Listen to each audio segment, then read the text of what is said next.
Skulls can be so ferocious. I'm not sure I can defeat them without becoming stronger. To drink blood is so tempting. Sodium hypochlorite. Dangerous to administer, but efficient in the proper dosage.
I cannot enter.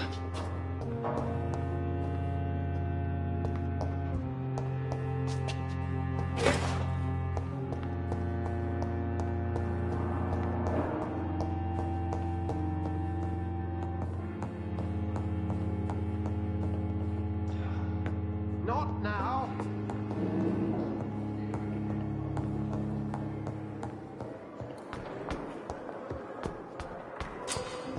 Don't worry, sir. Everything's going to be fine. I'm just going to go and get some.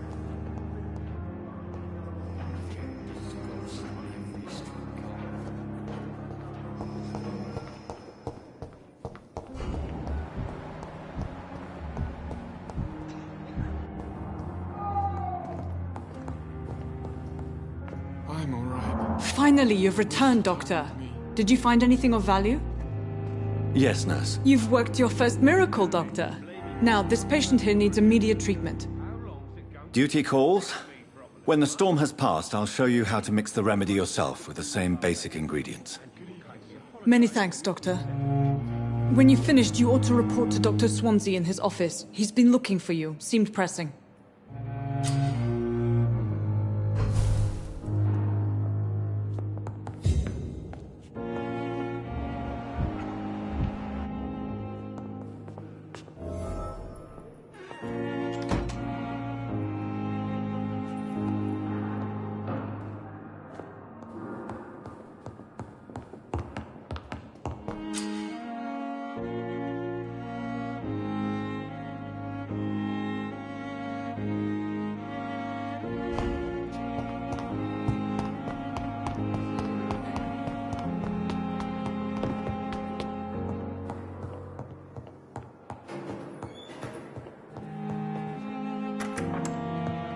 Please, Jonathan, come in.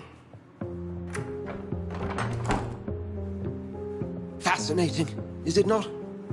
In the last decade, so many mysteries have been brought to light with our microscopes. The human body, biology's penultimate frontier. The more we explore its boundaries, the less we're able to trace a clear line between life and death. You, my friend, have a foot in both countries. The view must be vertiginous. It's at least as vertiginous as chatting about vampires with you, I would say. This must be all so new to you. This area of town, the hospital, a brand new life. How stimulating it must be. I wish I could share your enthusiasm, Dr. Swansea, but my condition defies scientific categorization. Undead? Unalive? Immortality defies logic. I cannot express my thrill at this serendipitous turn of events. The world's most eminent specialist in blood transfusions, a vampire. One might say a gift from heaven. I'm a dead man. I was murdered. Now I'm a murderer. Tell me how this is a gift. Forgive me. I've been an admirer of your work for a long time, and now you are so much more than a brilliant physician. And please, call me Edgar.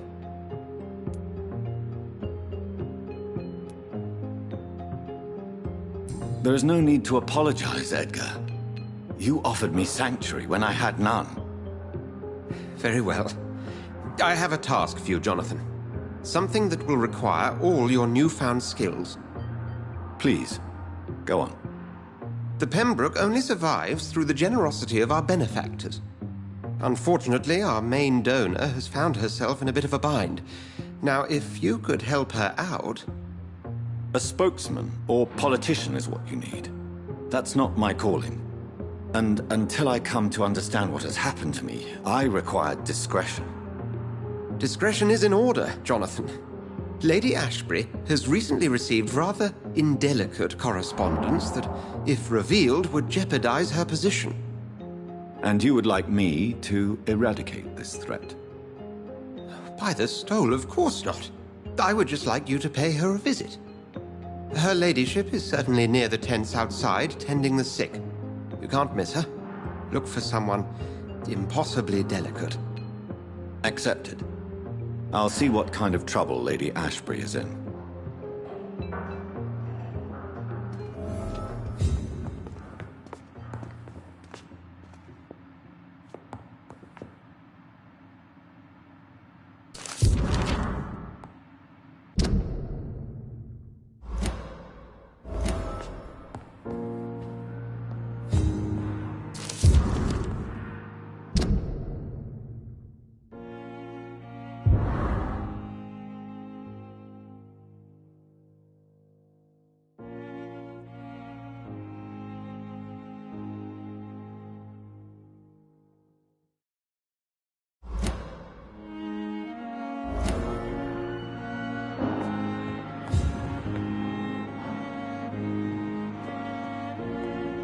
Do you need something, Jonathan? I have just a few questions. Then ask away. I'm at your service, Doctor.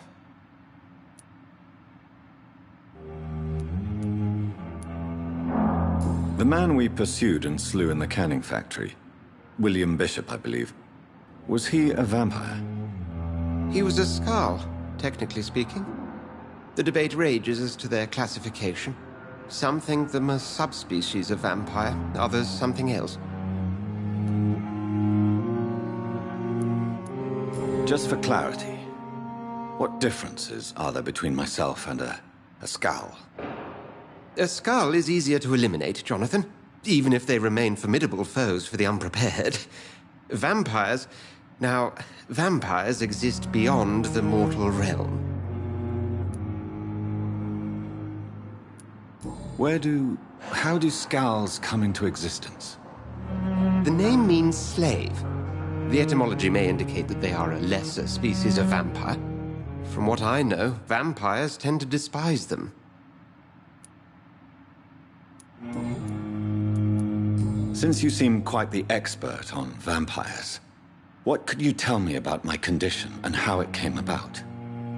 As men of science, our first step is always to start with what we know. Forget the myths, the hackneyed scrawlings, and the penny dreadfuls. They do not scratch the surface of the truth you now find yourself in. Must I take a life to live? You are a vampire. You feed, and blood is the sole sustenance that can sustain your immortal frame. And only a living creature contains the nourishment you require. The sun. The morning following my transformation. Its rays burned me. There was pain, smoke, and my skin blackened. You will find there is very little that can kill a vampire, my friend. You have been offered relative immortality. The sun will most certainly hurt you, leaving you weakened and damaged, but it will not destroy you.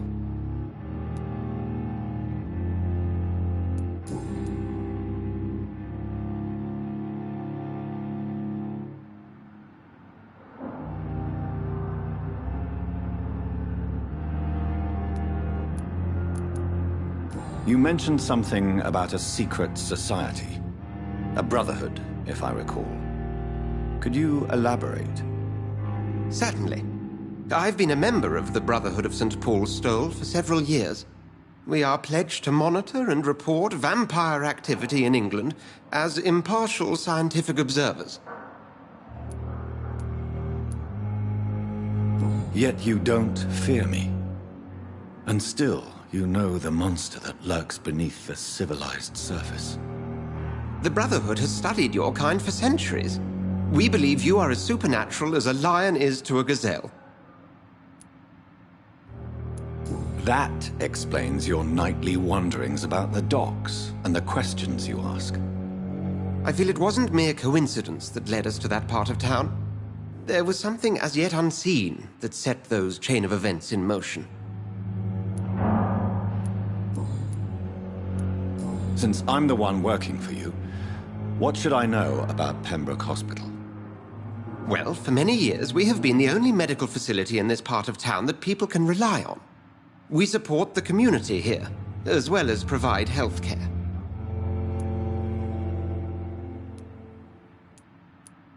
Where do we stand today? Oh, to be honest, we cope on a day-to-day basis. The first wave of the Spanish flu last summer took us by surprise. We lack many of the basic necessities needed. What do you expect of me? What we need is hope. You were a soldier. This is a war. This white coat's still a uniform. We fight to help the poor, the sick of the East End, the forgotten. We'll see each other again soon, Edgar.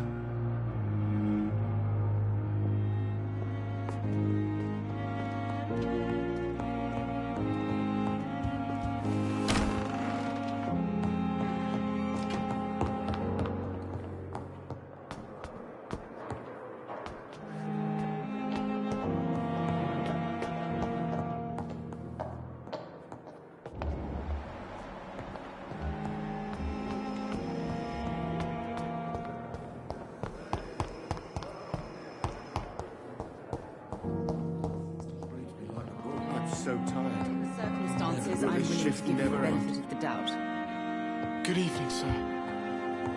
Doctor.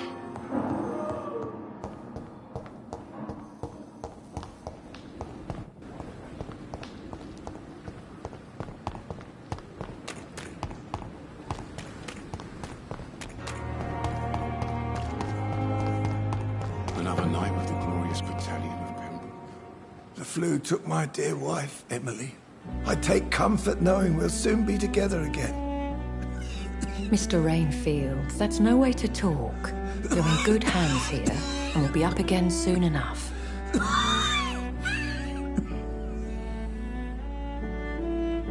Now do me a kindness and get some sleep. I'll be back round later. Your words are kind, the blessings of an angel.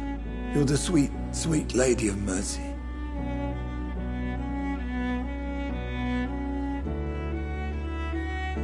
Good evening, Dr. Reed. It's a pleasure to see you again. You seem surprised. Dr. Swansea has brought me up to speed concerning your recent appointment to Pembroke Hospital. You're a the lady who saved me that night, before vanishing into thin air. I remember you from the pub with Dr. Swansea. Indeed. Allow me to introduce myself formally this time. My name is Lady Ashbury. I remember you well, in spite of the brevity of our encounter.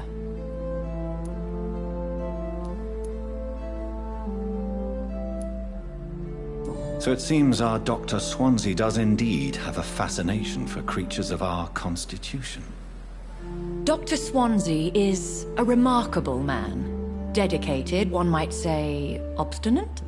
He spent years compiling our bestiary. I hope you're more disposed to answer my questions now. You must have countless questions, but our rather urgent matter first. Swansea has explained. My cover, if you prefer, has been compromised.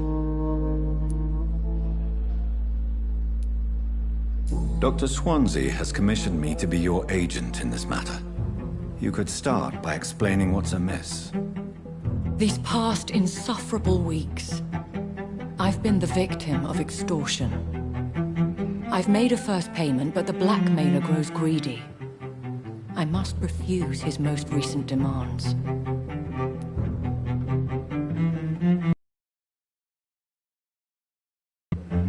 Who would be so foolish as to threaten you? A kindred spirit.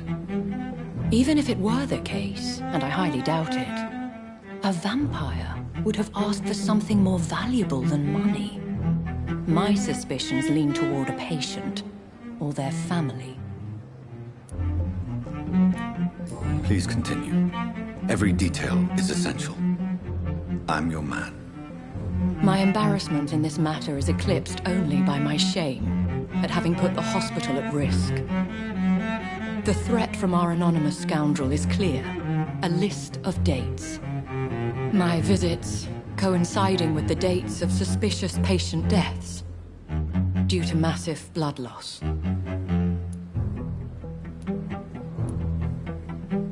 Is it true? Now aren't you the blunt one?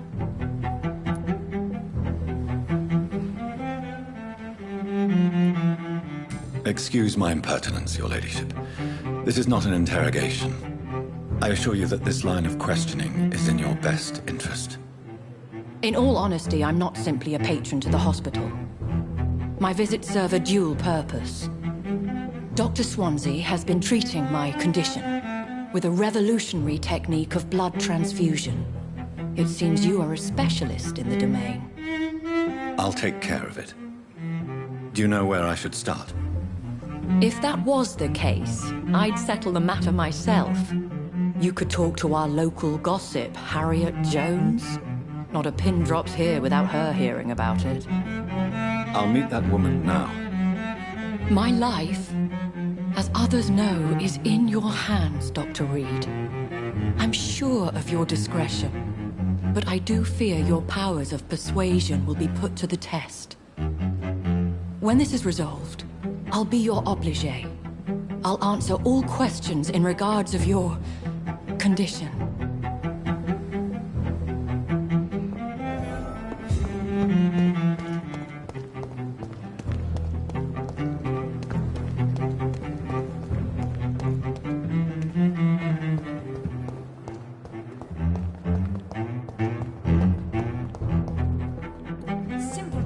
nurses.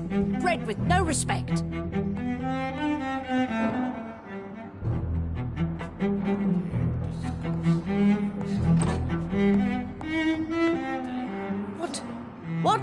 What is this? Who are you? Get out of my room. There's no need for alarm, madam. I'm Dr. Reed, the new surgeon. Preposterous. Dr. Reed, you say? I don't want some bumbling intern. Where's Dr. Swansea? Please, calm down, madam. I assure you that I am highly qualified. I'm just back from war duty. How brave. Threatening an old defenseless woman.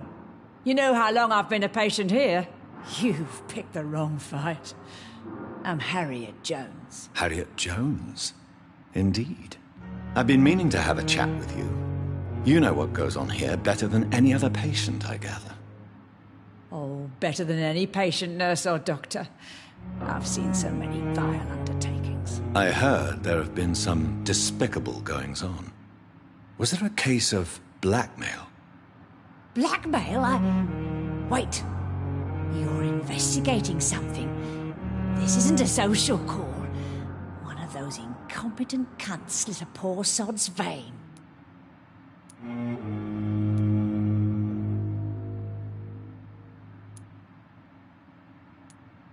If I didn't know better, Miss Jones, I'd be inclined to say you enjoy this type of... God's honest truth, Doctor. It's just the way it is here. Most of these bitches would let you freeze to death before getting you a blanket. You seem to know more about the goings-on here than anyone else. Beware, Miss Jones, in case suspicion should fall on you. That's it. Blame the old and infirm. I see those little bitches' greedy little eyes. Just waiting for me to pop off they are. I assure you, madam, this is not an investigation into a possible medical error. Debauchery, then? Nurses Crane, Hawkins, Brannigans, whores, all of them. They can't keep their legs shut. I've seen them scratching slutty sores. Really? Well, if you have irrefutable proof, I'll not have the staff behaving in such a manner here. This is your business, Doctor, not mine. But I swear one of the nurses is cavorting with some man on hospital hours. Thank you for your time, Miss Jones. You've given me something to go on. See you on the next round.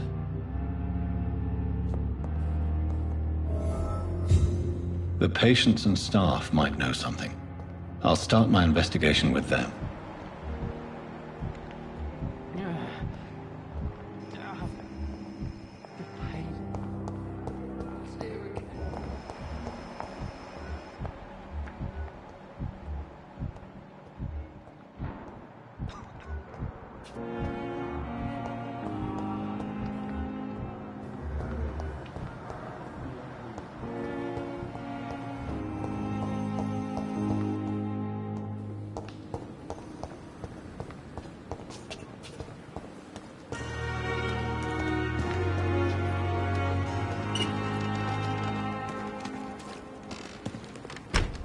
It's locked, all right. Sorry you ended up my plain and cold medical bench, sir.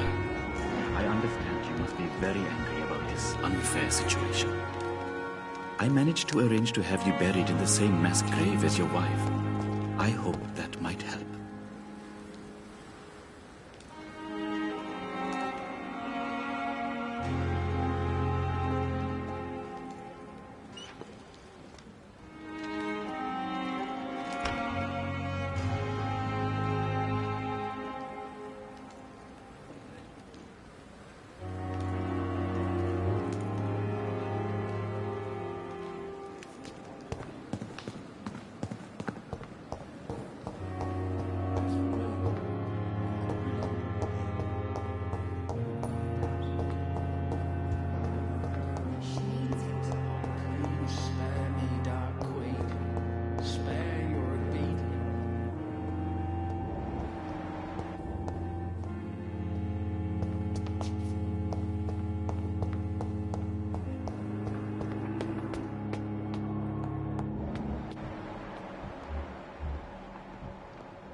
Good evening, Nurse Hawkins. Good evening, Dr. Reed.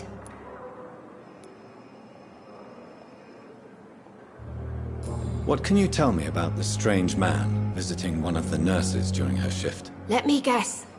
You spoke with that old shrew, Harriet Jones. Do not pay attention to her, Doctor. She's full of fanciful tales. She could have been telling the truth about the mysterious man. That old witch will end up in hell soon enough. Who cares if a nurse finds some happiness where she can? No matter how you feel about her, Miss Jones deserves our help. Who says I don't care for her? Hate is what keeps that old crone alive.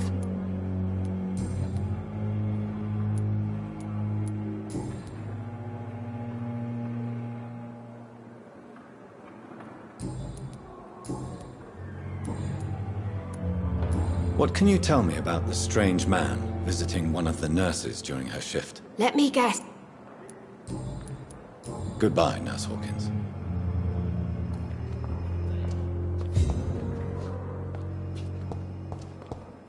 It's locked, all right.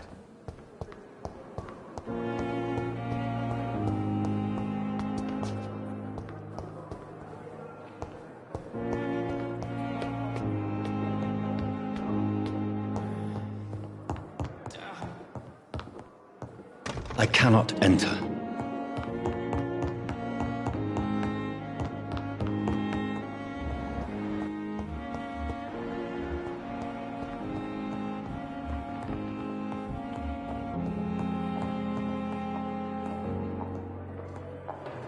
Disgust on every stroke.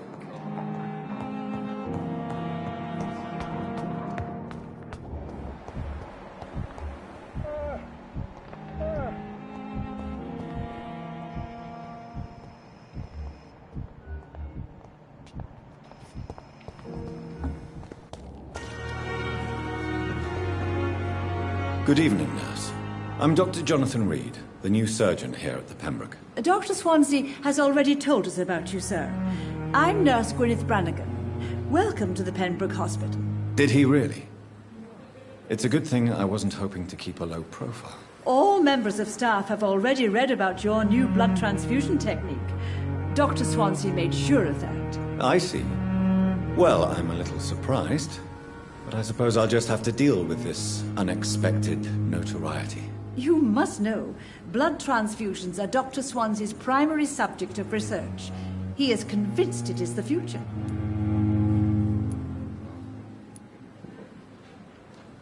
Do you know if any of the hospital staff have criminal backgrounds? The people who work here all come from very different backgrounds, Doctor.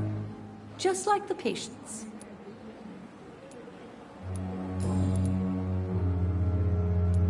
I'm not familiar with all the staff yet. Perhaps you could help me. Brilliant professionals, most of them. Dr. Swansea has a gift for recruiting talent. Most of them. Is there a problem I should know about, nurse? It would be inappropriate for me to speak ill of a colleague. Is there anyone that stands out? Well, I have never met someone as dedicated as Dr. Tippett's. He should be a standard for us all here. If only he were younger. Why should his age be a problem? I guess it's fair to say he's always pushing himself to the limits. He just doesn't know when to stop and get some rest.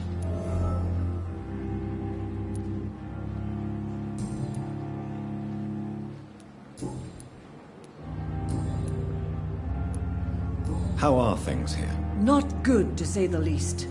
We're struggling against an invisible enemy, more lethal than any bullet from a gun. It's hard, Doctor.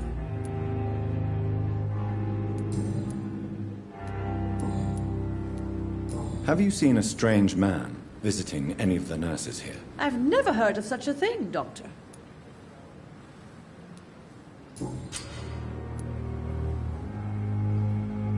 Why does Dr. Tippett claim you're the main reason he keeps working, despite his fatigue? If it wasn't for him, I probably would have left the Pembroke years ago. Dr. Tippett does not think of you as just a nurse anymore, does he? If you're suggesting he's not taking my gender into consideration when it comes to medical practice and knowledge, I really hope he doesn't.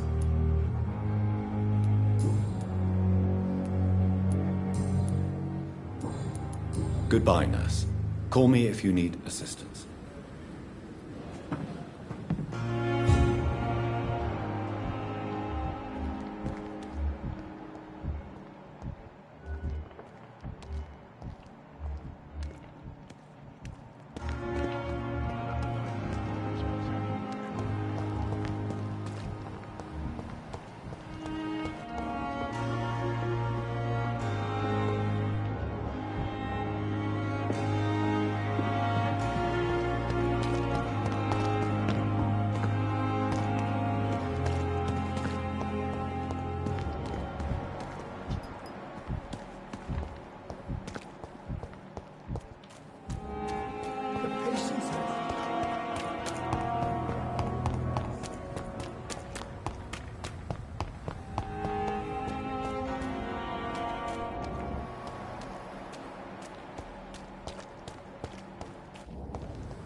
It's locked.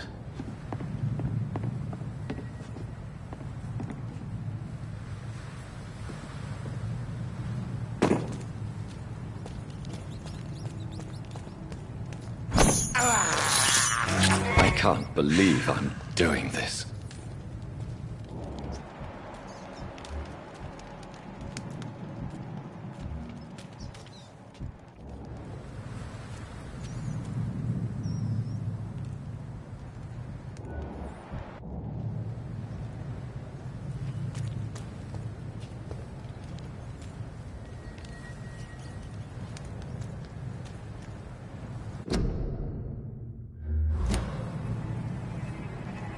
Last warning, sir!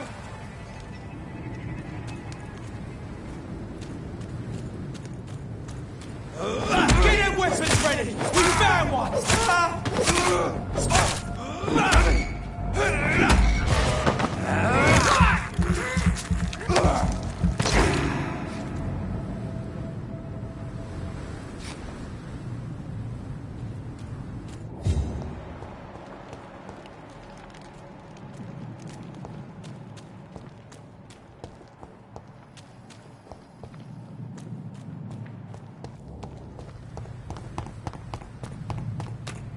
Go back home, idiots!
I have this thirst for blood.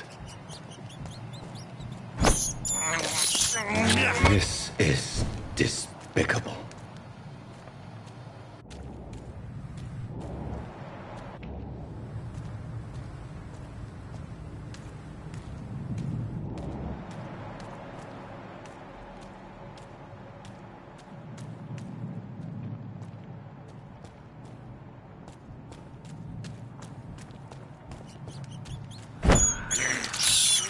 I have this thirst for blood.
It's locked, all right.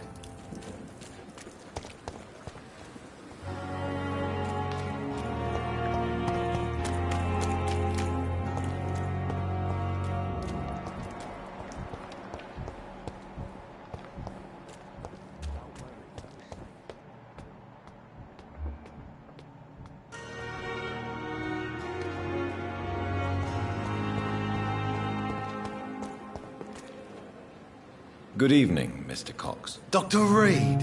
Still working at night, I see. I like that.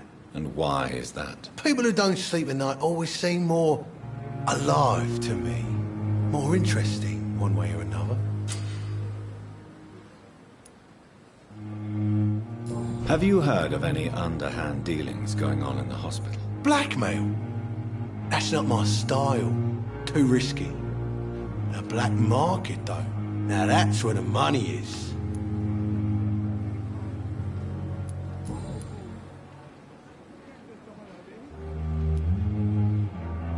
Do you ever think about that poor fellow I saw you push in the water? The wound he gave me will make sure I don't forget him. Still fucking hurts. Boss had cut me good. What did he want? Revenge? I recently had to kill his brother. Poor arsehole thought it would be easy to return the favour.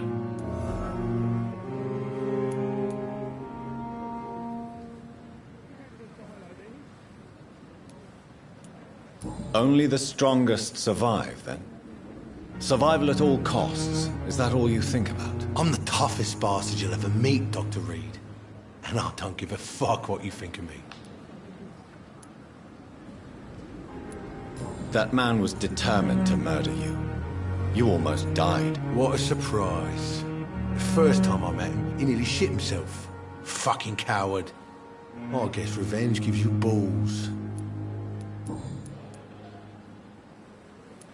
How is your hospitalization going, Mr. Cox? This is a shitty place with shitty staff. But as long as I'm treated all right, I'll be fine. How is your hospitalization going? This is a shitty... What's wrong with the Pembroke staff? That bastard you sent to bring me here, Milton. I thought he was going to break all my bones before I reached my bed. I see. Any other smart comments? The nurses aren't too ugly. Especially that foxy one, Nurse Crane. Pretty brunette, tough attitude, all like that. What's wrong with the hospital? Come on, Dr. Reed. The place is a dump. Smelly, sad, and dirty. But you're alive thanks to the efforts and dedication of the staff here, aren't you? What are you expecting, a medal? I thought that saving lives was just part of the job. Must be an unsatisfactory profession at this time, I'm sure.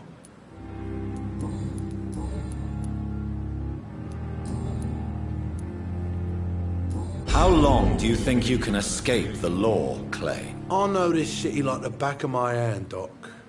I know its streets, who to pay, who to avoid, and who to bully. I won't get caught.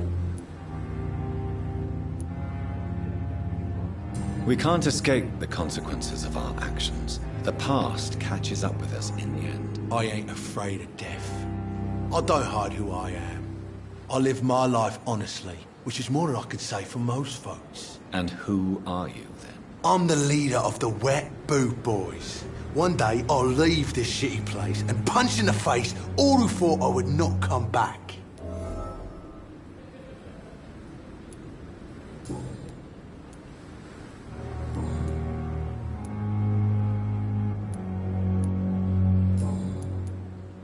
I'll leave you for now, Mr. Cox.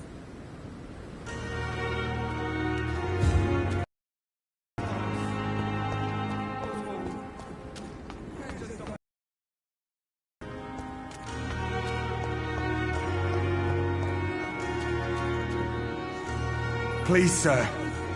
I need help bad. What's going on? I'm Blight, sir. Newton Blight. I've lost my mate. Can't find him anywhere. I'm Dr. Jonathan Reed from the Pembroke Hospital. Please, calm down and give me more details. Oswald and myself were both infantry, sir. We were en route for the hospital, but... well, we had a disagreement. And Oswald ran off towards the canal. How long have you been searching for him? I can't go there. Too many rats by the water. Fucking rats. Can't stand them since the war, sir. Can't stand them at all. Don't be ashamed, Mr. Blight. Many soldiers who survived the trenches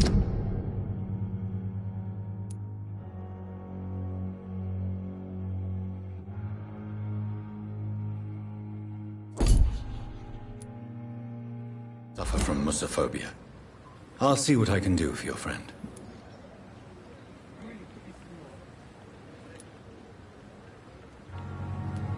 Where was your friend the last time you saw him? He went down by the canal.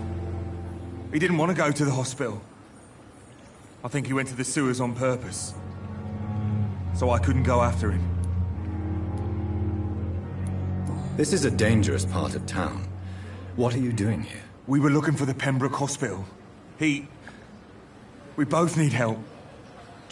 Treatment, I mean. To get some sleep. Just need to feel better, sir. What can you tell me about yourself? I'm Oswald's best friend. We served in the same regiment, sir. We've taken care of each other since we came back from the front. What can you tell me about your friend? His name is Oswald Thatcher. We survived the war together. Oswald is... nervous and quite fragile since we came back from the war. I have all the information I need for now. If I find anything out about your friend, I'll let you know as soon as I can. Thank you, Dr. Reed.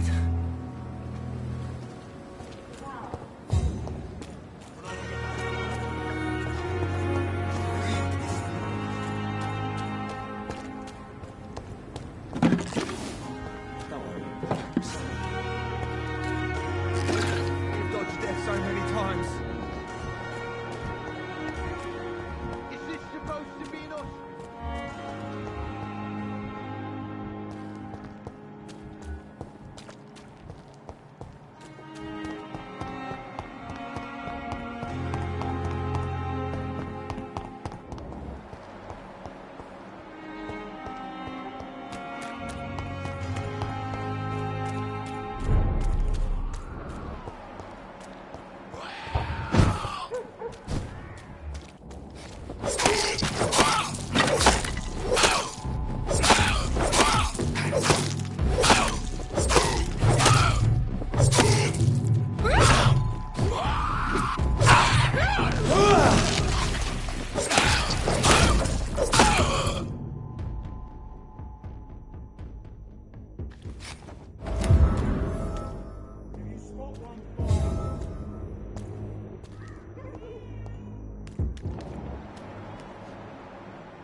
This is despicable.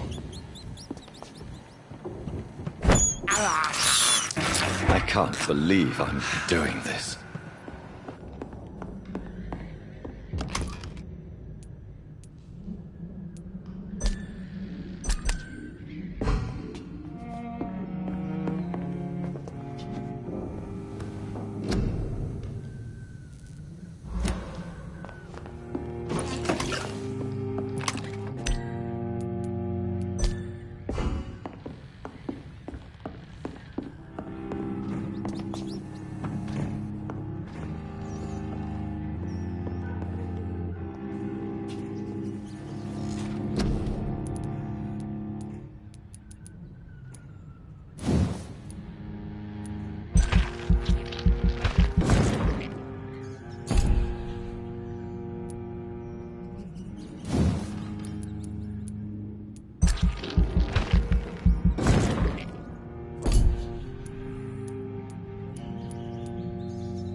More and more of these bloody leeches every night.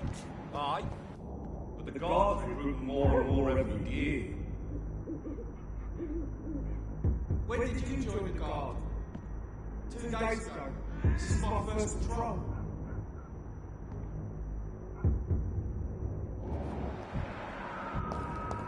Die, vermin!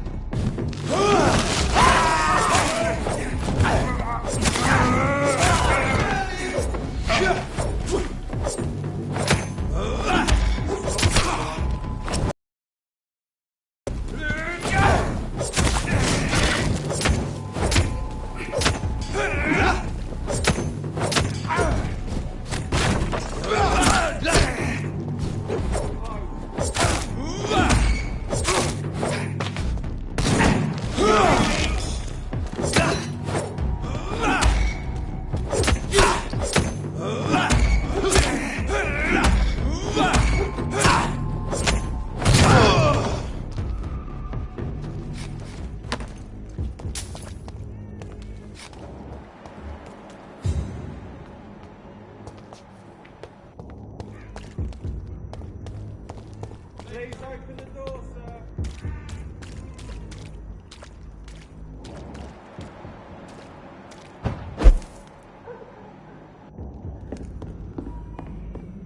I cannot enter.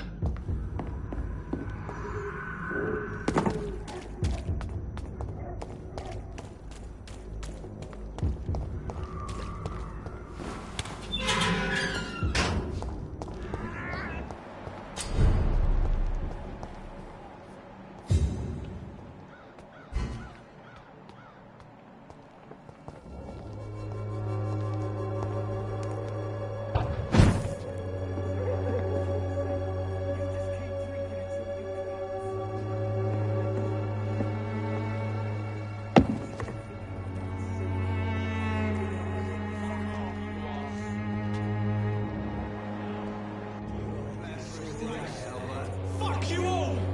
Fuck it all! Stop it now, Albert, stop it!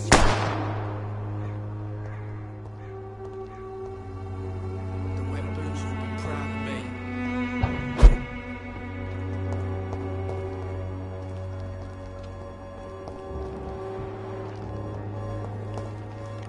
Me? I'll not die in some... What? Shooting a boy in the middle of the street. Not the best thing to do, wouldn't you say? What? You saw what happened? Who are you? I'm Dr. Reed, and I'd like to ask you a few questions, if you promise me to set your gun aside. No. Look, I'm not a violent man. I'm Benjamin Palmer, doctor. And no one can help me. Not even you.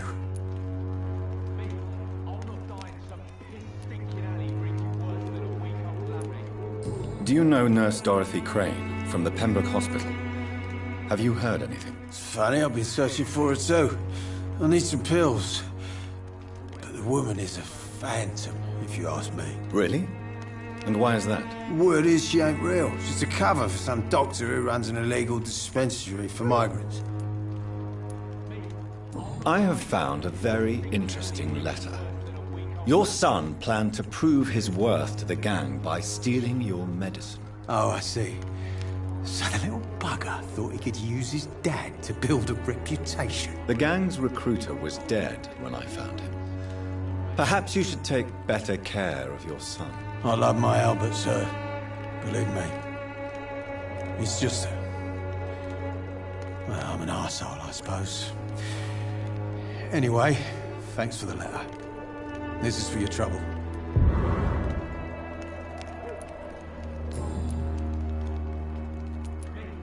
Perhaps you could focus for a moment and tell me your troubles. I'm sick, broke, and my son just stole my pills. Everything's coming up roses. What can you tell me about this place? Nothing to say, really. This is where I used to live, and this is where I live now.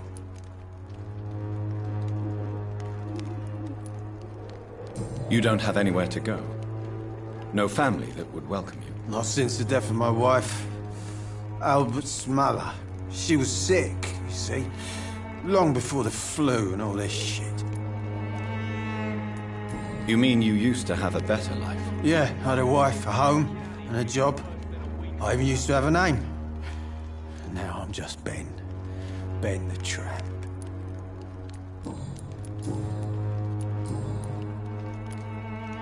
Whatever the boy did, I'm sure he didn't deserve a public execution. I swear I didn't want to hit him. It's just that I'm sick in the head, you see, and the boy just frayed me last nerve. A gun, alcohol, and a bad temper make a terrible cocktail, sir. Goodbye for now. Me? I'll not die in some piss-stinking alley reeking worse than a week-old lavvy. Are you all right? The bastard hit the wall next to me. I don't even know if he meant to miss. If you've been hurt, I can help you. I'm a doctor. Name's Albert. Remember it. Now bugger off. Do you know Nurse Dorothy Crane from the Pembroke Hospital? If you know anything about her, I'd appreciate it. Never heard of her. She's pretty, I'll keep an eye out.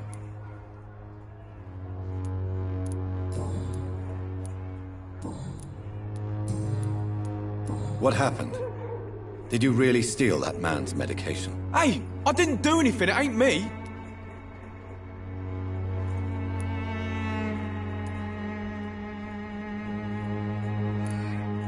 All right. Perhaps the poor drunk just confused you with someone else. Sod off, mister. You ain't got no clue what's going on here. Bastard was a soldier in the war, so now he's got the right to shoot me. It's true. I'm not familiar with this part of town. Perhaps you could help me. I said sod off. Go find yourself another guide.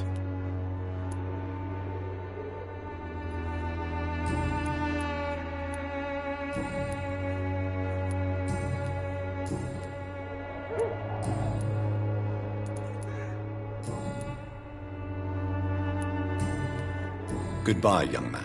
Me? I'll not die in some piss-stinking alley reeking worse than a week-old lappy.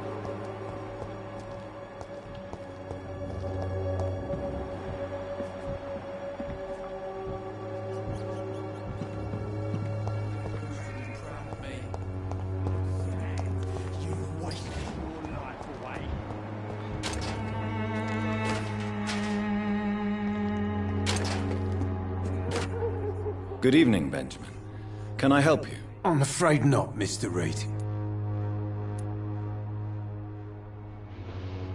A gun, alcohol, and a bad temper make a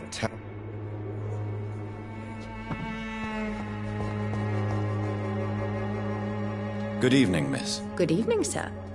Are you interested in a miraculous cure for this unknown and deadly epidemic? Actually, I am. Then you have come to the right place.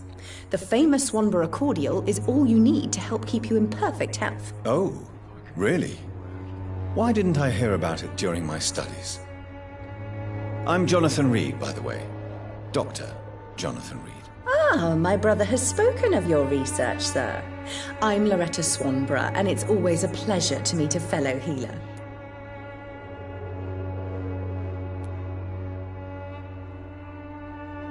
Do you know Nurse Dorothy Crane from the Pembroke Hospital? I'd like to know more about her. I don't like to talk about competition. Competition, you say? Never met her, but it seems she provides some sort of medical care to the poor. The whole thing has to be some sort of scam, if you ask me. I'd like to see what kind of medicine you're selling.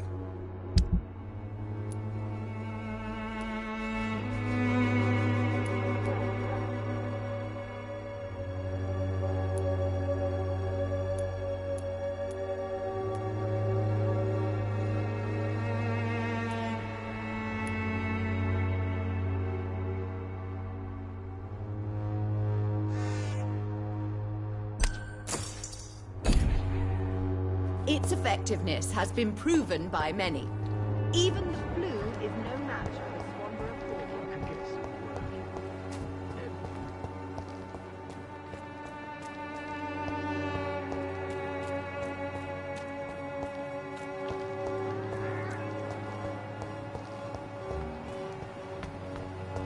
Please, I don't have your money. Come on, Barrett, you know the game. You pay for peace of mind. Can't you just look the other way this week, Joe? Come on, we can sort it out, right? It's not my call, Barrett. You pay one way or another. Please, Joe. How long have we known each other? We even used to be neighbours, for Christ's sake. I'd prefer not to give you another beating, Barrett. Welcome, sir. Please, take a browse of my wares. I'm Dr. Reed. I would like to ask you a few questions, if you don't mind. Doctor? Interesting. I'm Barrett Lewis. Usually I don't have time to waste with talk, but at this hour of the night I can hardly refuse.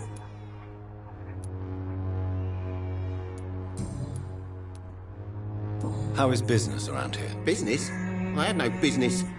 Between this racket, theft, and customers getting scared, I'm losing money every day. I see.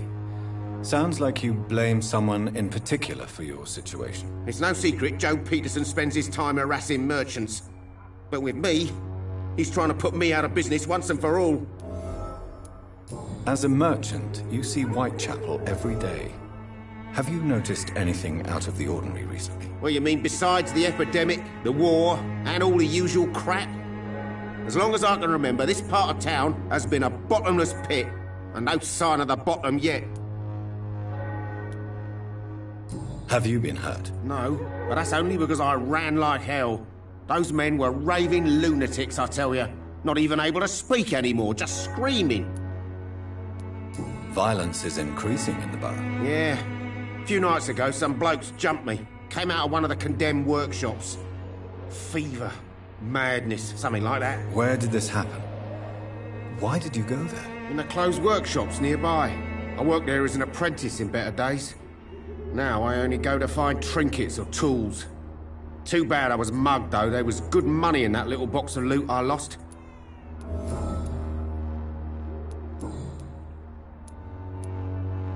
Have you heard of a nurse called Dorothy Crane? Nurse Crane? So the bitch really is a nurse, then? Always thought she was just some crafty foreigner, that one.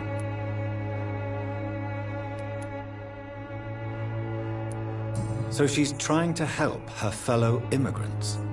Why would that make her a villain? Dorothy Crane ain't even a real name. Something like Dorothea Craniu. Something like that. Came to England fleeing the war, I was told. That doesn't explain why she irritates you so much. Your precious Nurse Crane gives away medical supplies and prescriptions for free. I offered to sell it for a fair cut, but no. Miss Crane wanted to play the quiet saint.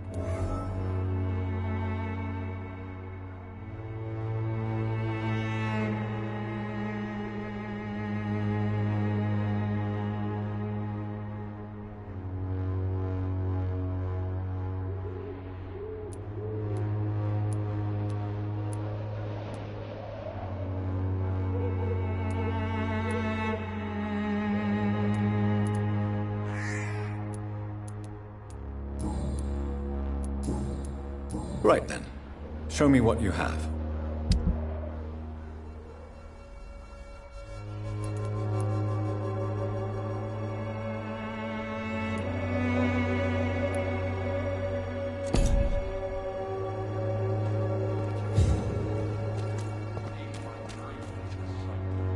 Excuse me, sir. I have a few questions for you. Another journalist? I didn't answer the first one, so piss off! I'm not a journalist, I'm a doctor. A doctor, you say? It's quite a rare breed in this part of town. Really? But still, here I am. Dr. Jonathan Reed, at your service. I'm Joe Peterson to some, but Colossus Joe to most. And I don't remember asking for your service, sir.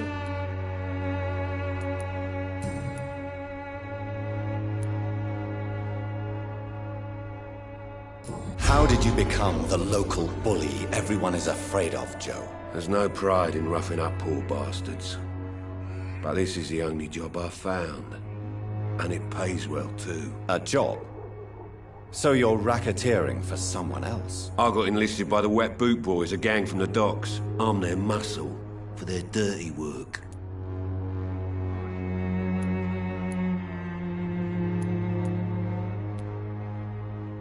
Most people don't become thugs when unemployed.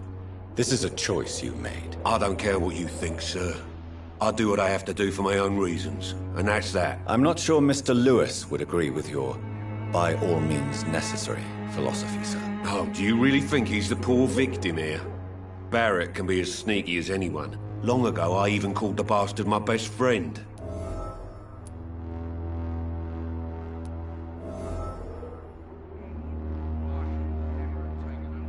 According to you, physicians are scarce in this part of town. Why is that? Not familiar with this neighborhood, are you? I guess your fancy colleagues are too afraid of being stabbed in the back. This part of town does have quite a reputation. Would you say it's justified? Totally. Look at me, for instance. I always look my opponent in the eye before knocking him out.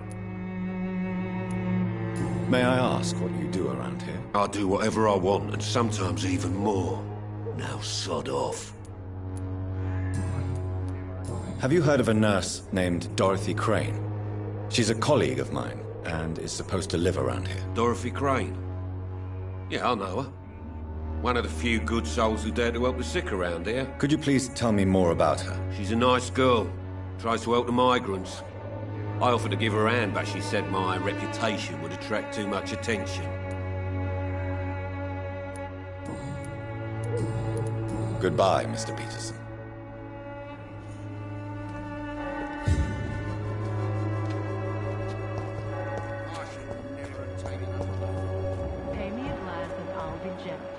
pay me a bottle and I'll be nasty. Don't be shy, handsome. What can Christina do for you? I'm not looking for what you're selling. But I'd like to ask you a few questions, if I may.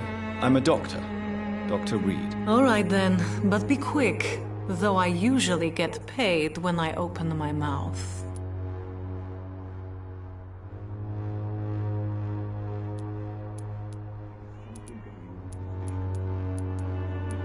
Do you know Nurse Dorothy Crane from the Pembroke Hospital?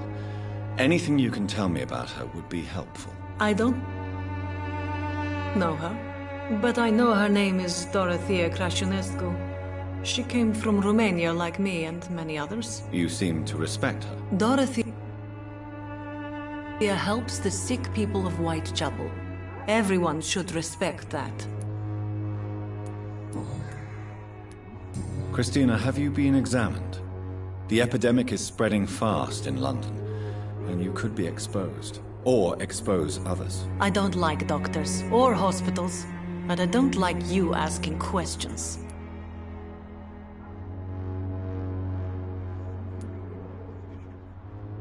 You can put your own life in danger, that's your decision. But what about your clients? If you're contaminated, you will put them in danger too. And you think that would worry me?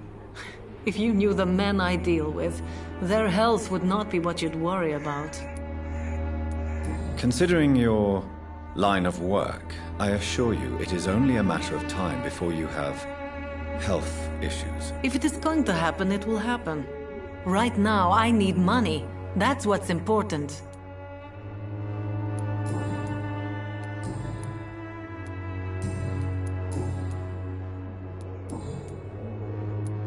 Tell me about yourself. Are you joking with me? People don't usually come to see me for conversation. I have no interest in your work.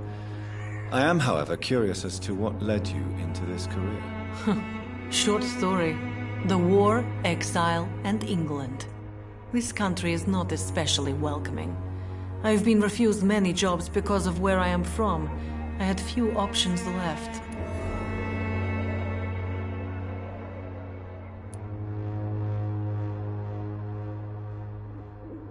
I always thought I was the master of my own fate.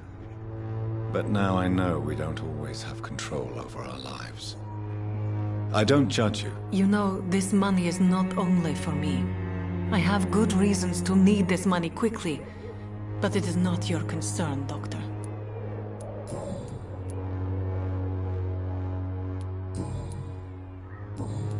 Goodbye, miss. Take care of yourself as best you can.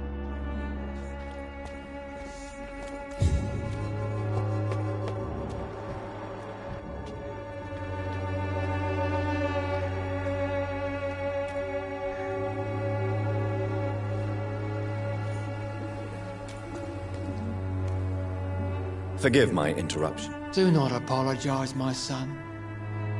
Father Tobias Whitaker is always happy to teach mortals about the incoming Armageddon. I am Dr. Jonathan Reed, and I just have a few questions. A scientist?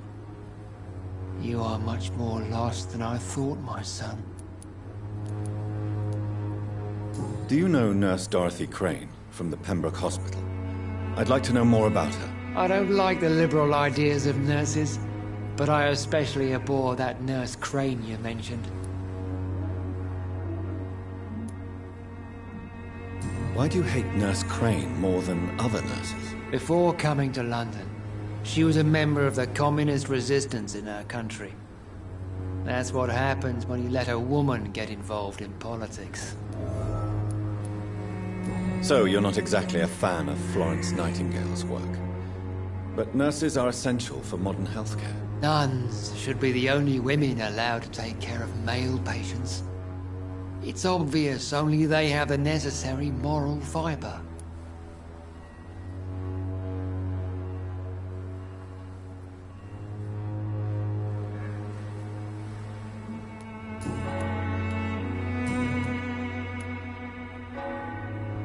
What do you mean? when you say that I am more lost than you thought? All scientists are entangled in a world of causes and consequences, and most of them can't see the plain truth. Quite a judgmental opinion, if you ask me. But what do I know? Blinded by science as I am. But you are seeking answers, aren't you? Answers about the Armageddon about to strike the city. Answers about the hidden truth. Well, I suppose I can spare a few minutes listening to your so-called truth. As a doctor, you must be aware of the decimating epidemic. But let me tell you that this so-called Spanish flu is just the beginning of the end. What do you mean? The beast is finally revealing itself, corrupting the flesh and the heart of men. With my own eyes I have seen them, those minions from the abyss. Really? And what would be your answer to this biblical threat? We must fight the disease before this legion outnumbers us.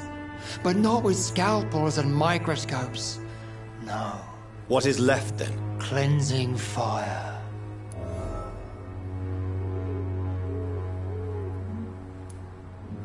Tell me, Tobias, what exactly is your plan concerning the cleansing of this city? God will recognize his own. More than once this city has risen from the ashes, hardened and purified by the flames.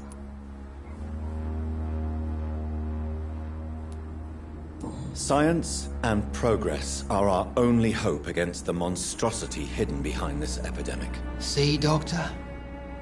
Now you acknowledge the presence of evil within the city's walls. Now you start to admit the truth.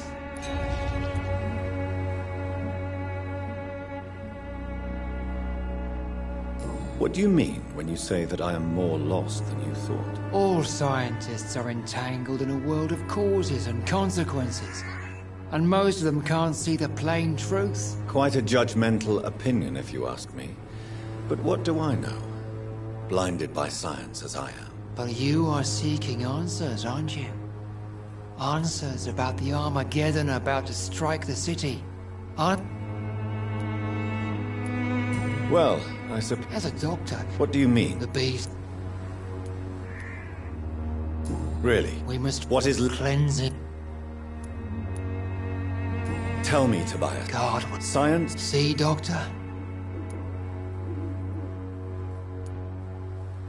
Tell me... God... Science... See, Doc... What do you mean? All science... Quite a... But you are... I am. But the answers I seek...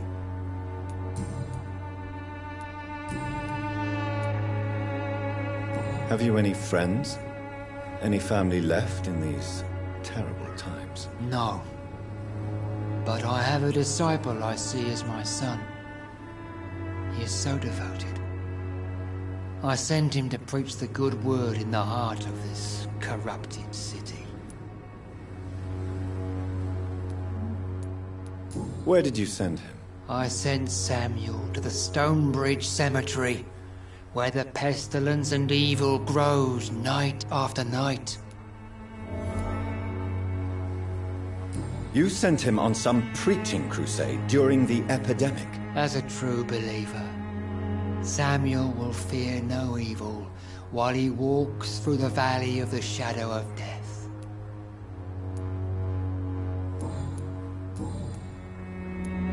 I have heard enough for tonight. Goodbye.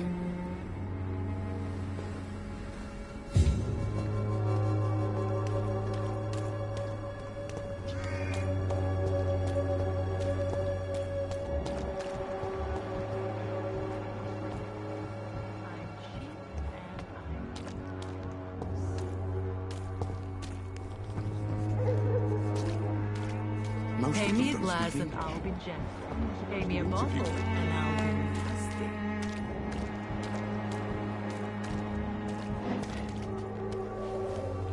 Excuse me, sir. Are you familiar with this part of town? Name's Clayton Darby, reporter. Sorry, I'm new to Whitechapel.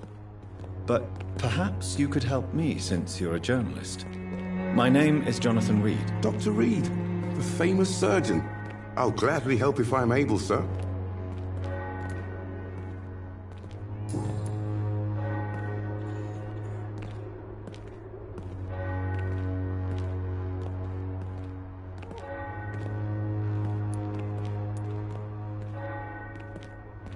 Christina Popper claims she sells her body because she can't find any other work.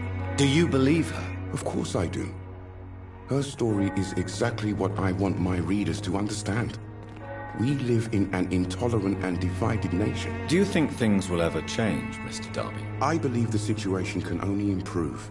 And now that women can vote, I'm convinced things will change. Have you any idea of the danger you face in these streets at night? I've had to run and hide more than once from frenzied mobs incensed by the fever. Do you think the flu is really responsible for this, Doctor?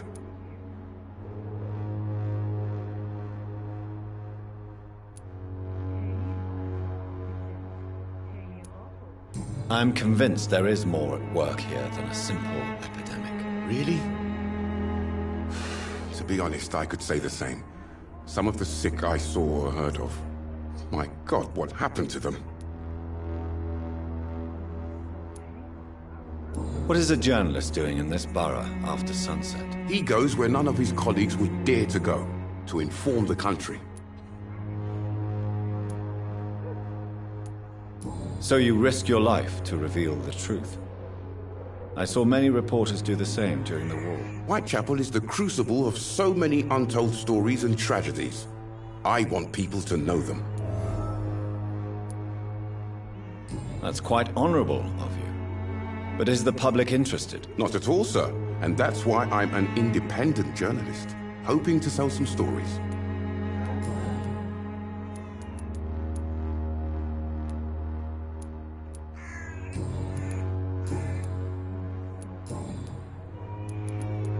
Goodbye, Mr. Darby. Farewell.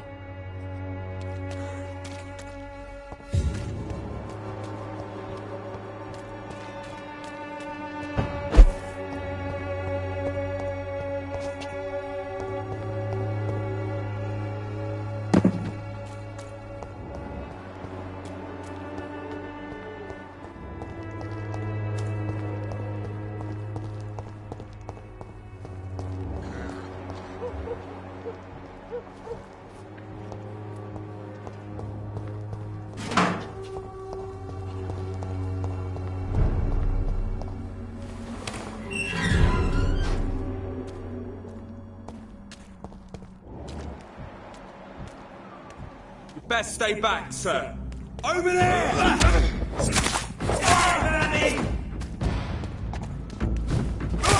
God wants these.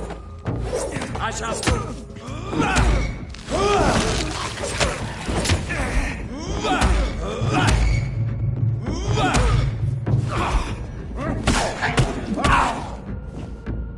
Stop that fire!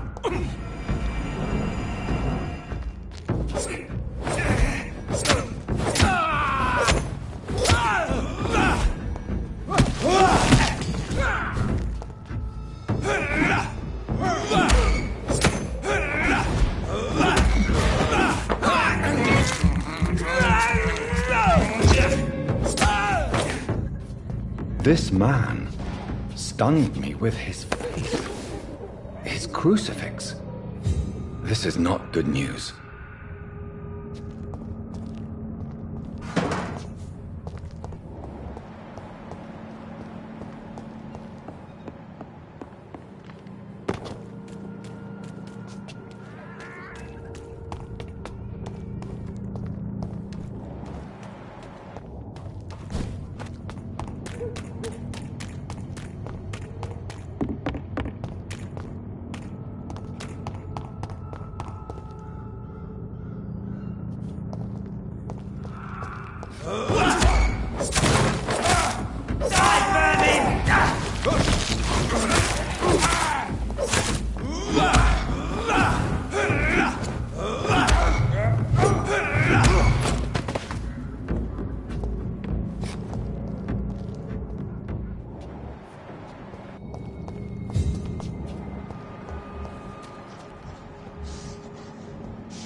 can't believe I'm doing this.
It's locked.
But the punishment of a divine will. Joe, please, I don't have your money. Come on, Baron, you know the game. You pay for peace of mind. Hello, young man.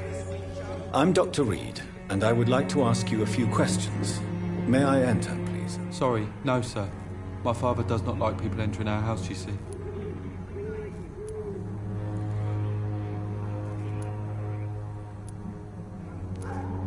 Your father is worried about you, boy. He asked me to look for you. So my father actually worries about me then? Okay then. Come on in. I'm Harry, by the way. Even my dreams are soaked with gloom.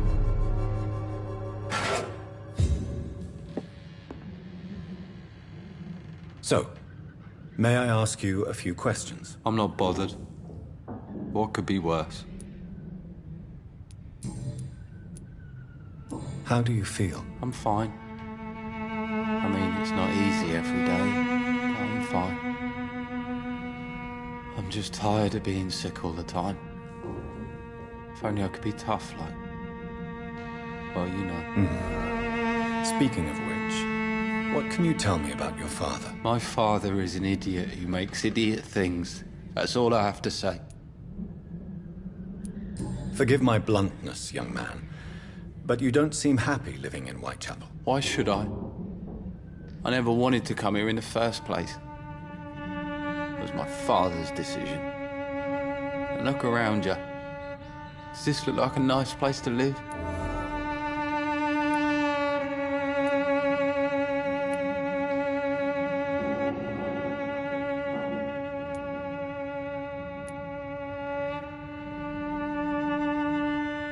I'm sure your father did his best when he found this house. Times are tough for everyone, young man. That's exactly what my father says. Harry, you should be grateful for what you've got. I wasn't even consulted when we moved here.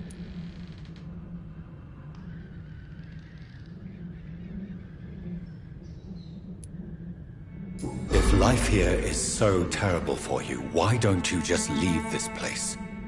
Have you ever spoken to your father about it? I don't go outside. It terrifies me so. I went outside once without my father noticing and I saw terrible things.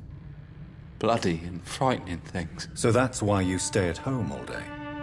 For fear of the epidemic? I'm not afraid of disease or death, Dr. Reed. It's the living I'm afraid of.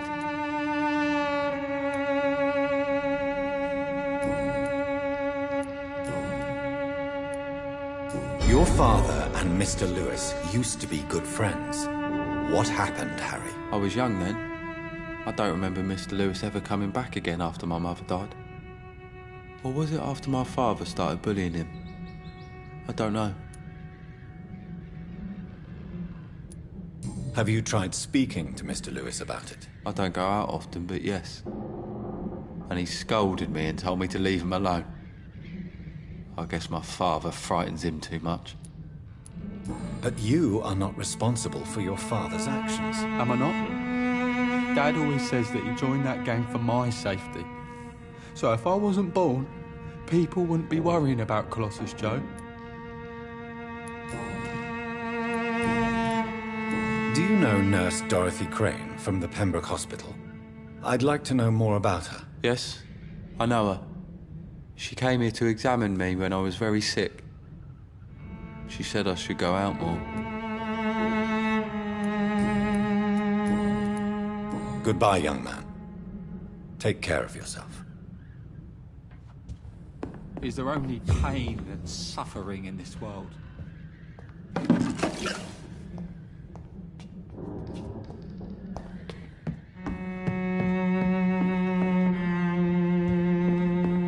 It's locked.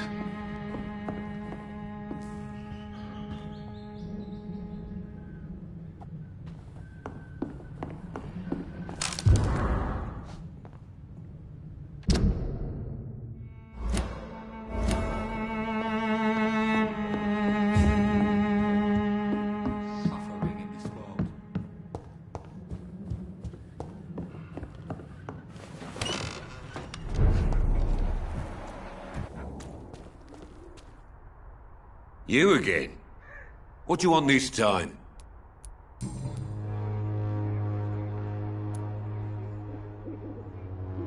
Why do you keep on working for the gang, Joe? You know it doesn't suit you. It's true, I hate this job. And I know I made some bad choices, but I'm a wet boot boy now. People won't forget it. You could leave tomorrow. Start another life in another town. That's easy for you to say, Doctor. We are poor. My son's weak, and there's no way he'll endure another disappointment. Harry doesn't seem happy living in Whitechapel. Why did you make him come here? I've always put my son's interests above everything else, whatever he may think. Our house is small but affordable. The walls are thin, but the door is solid. You really love your son, don't you, Mr. Peterson? He's my pride and joy. Even if he hates me for the choices I make and pushes me buttons more than he should. Do you have any regrets? Only one. Not to have my beloved wife by my side. She died when Harry was little. My sweet Jane. She gave the boy confidence. Since the criminal nature of your job means you could be arrested, are you not afraid of what would happen to your boy if you were? No one will ever take my son away from me. If that ever occurred, I'd hunt the bastard down and rip off his head with my bare hands.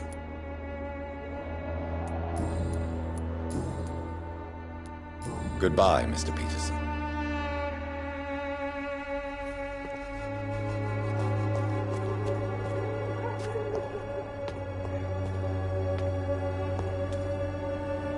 Good evening. It's far. I have heard enough that...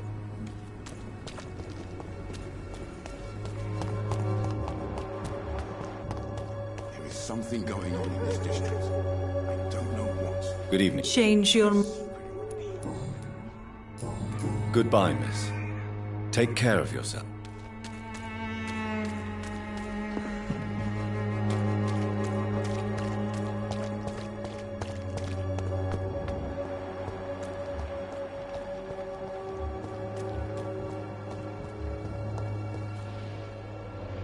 You never... Joe Peterson. He's the villain here, isn't he? But you seem to know each other. I'd known Joe for years. I saw him box once or twice. He was a friend then. But these days, he's just another thug. What can you tell me about Mr. Peterson? Besides his behavior toward you, obviously. Colossus Joe was a decent boxer, good one even. But after his wife passed away, he found every excuse to stop training. Just wanted to pick fights with everyone.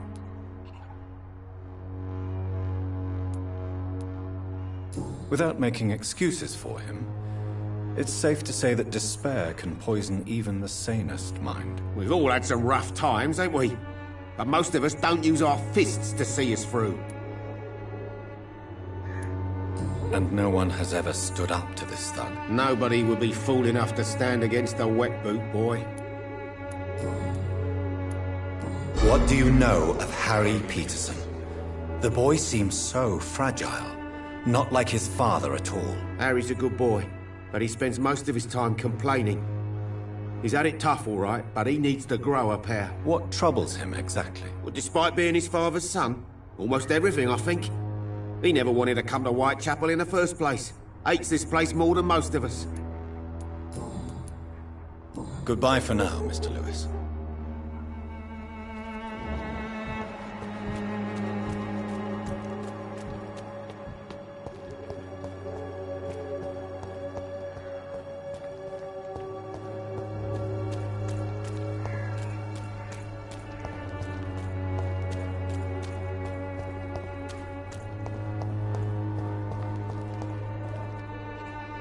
Good.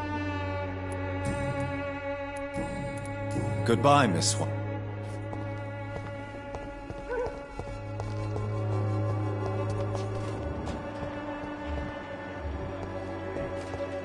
Wasted your life away. Good evening. I'm afraid. What is it, Benjamin? It was the war, wasn't it? Your nerves are shot, aren't they? I need some answers, Private. From one soldier to another. The doctors called me a liar. A coward. Put me in a straitjacket, locked me up. Finally, they sent me back to the front lines with a handful of tablets.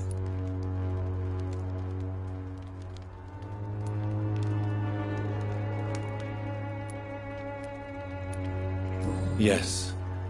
Sounds like shell shock. I've seen a few cases like yours. This is nothing you should be ashamed of, Benjamin. And it's perfectly natural in your situation. Not ashamed. I just need my pills. Peace and quiet, that's all.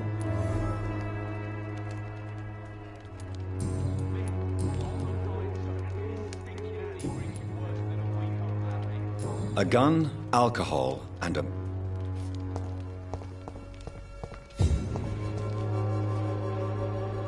How are you, boy? I'm not your... Goodbye, young man. Wet boots will be proud of me.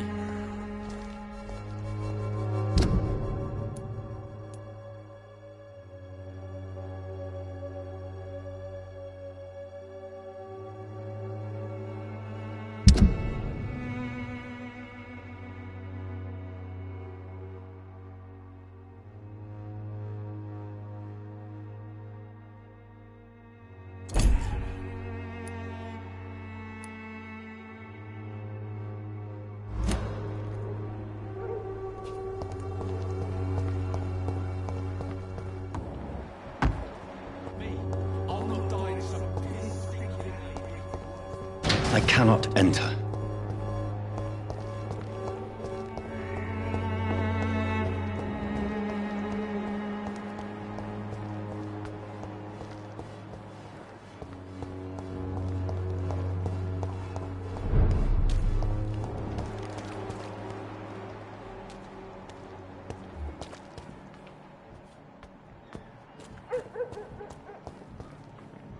More and more of these leeches every night.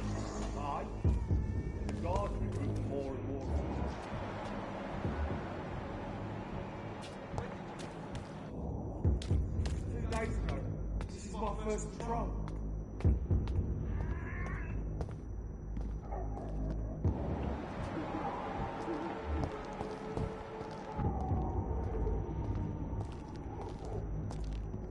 It's closed.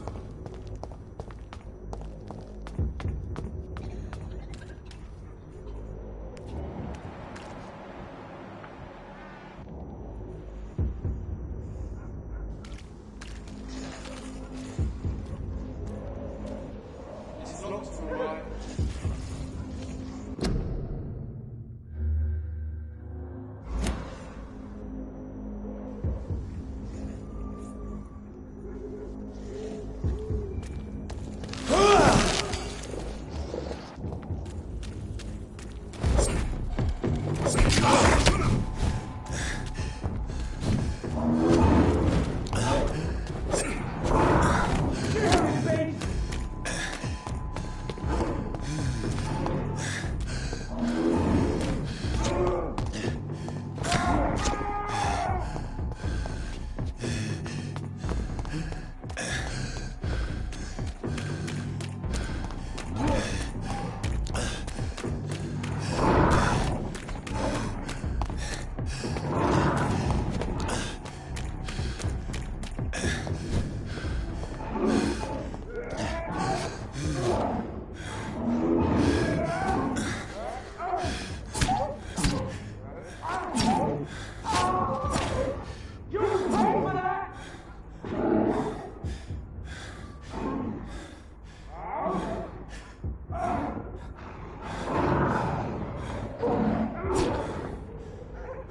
It's locked, all right.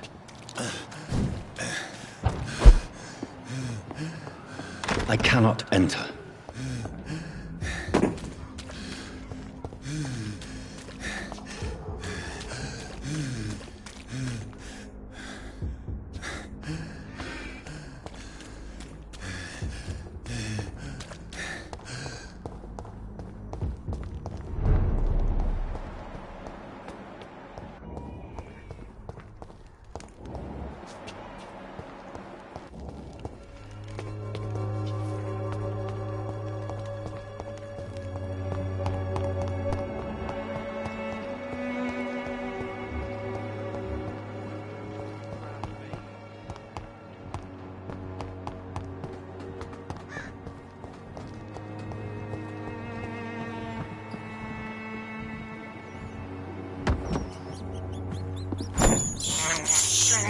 I have this thirst for blood.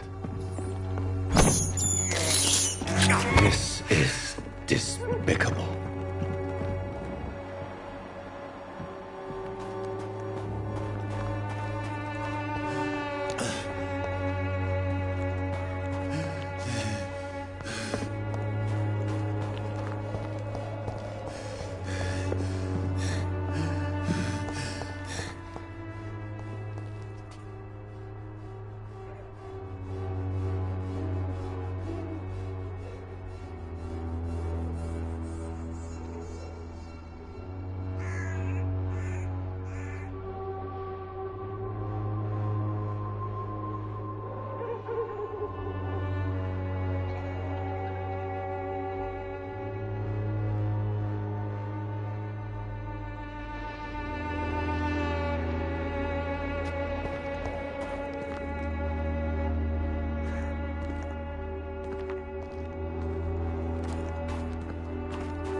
elixir will give you faith again.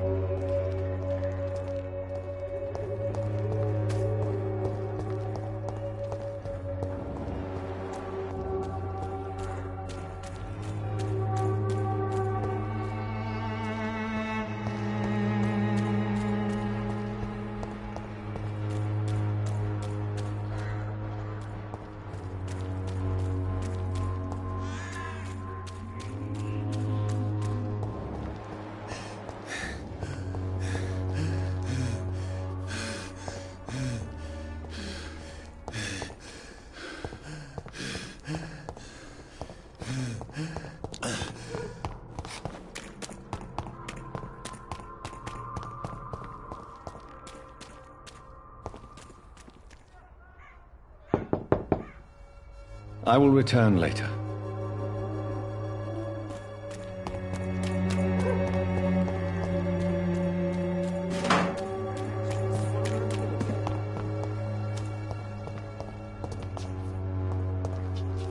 The Swanborough cordial can be the answer to all your problems.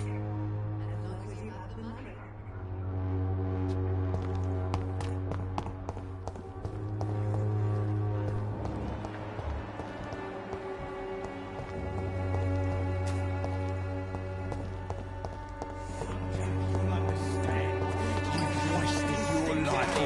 Worse than a week old lavvy.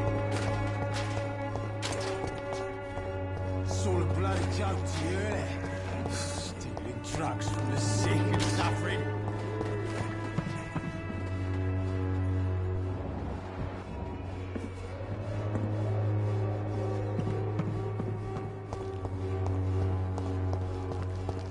I won't end up another drunk arsehole littering the streets. Not me.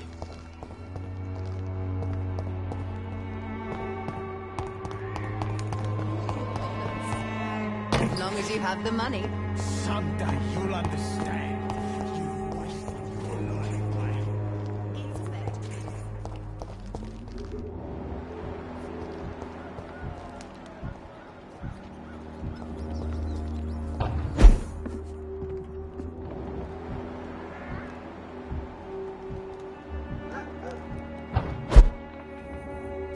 It's locked.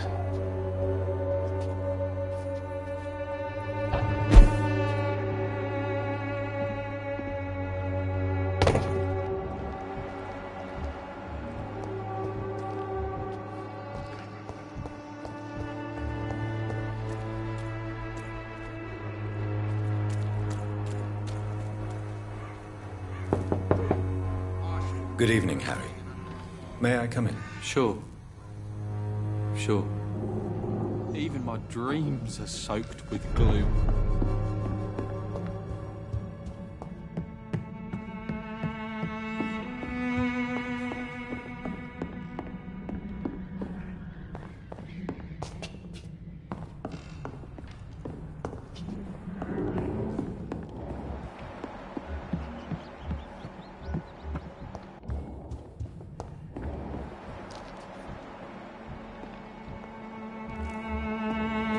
Even my dreams are soaked with gloom.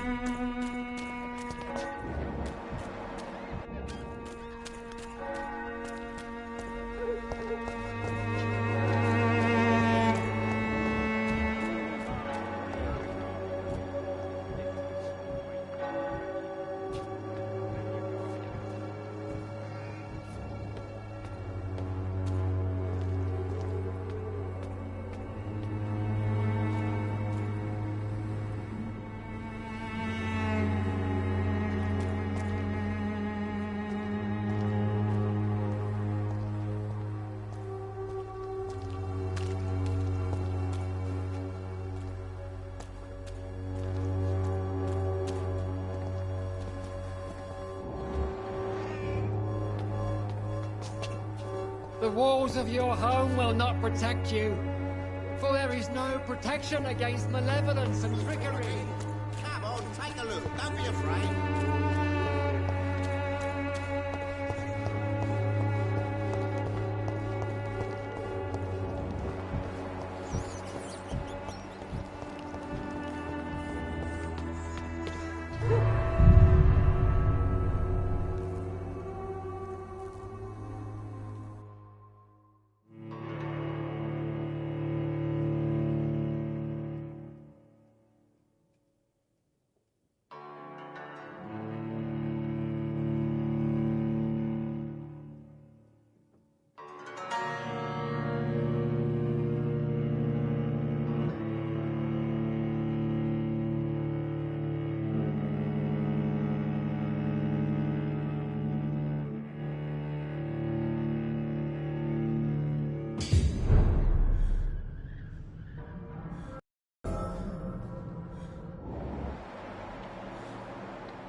No good place to die! Die, vermin!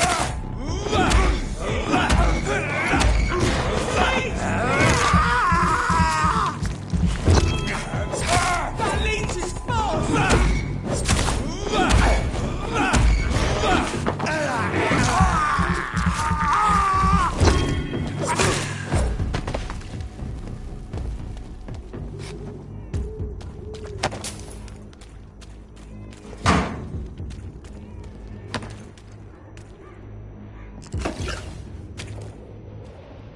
More and more of these bloody leeches every night.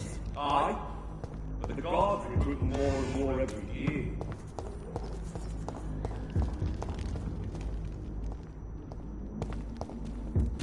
It's closed.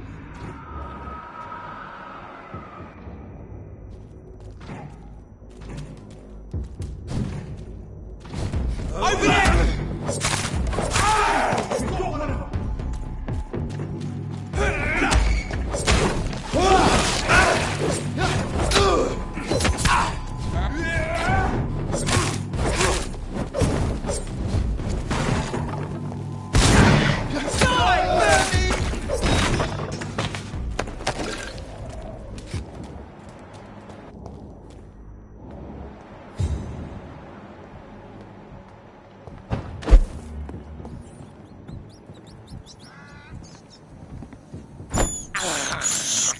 I can't believe I'm doing this.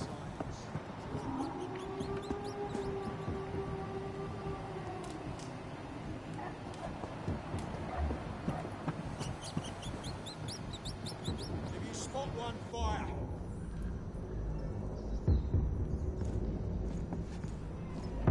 Steady, boy!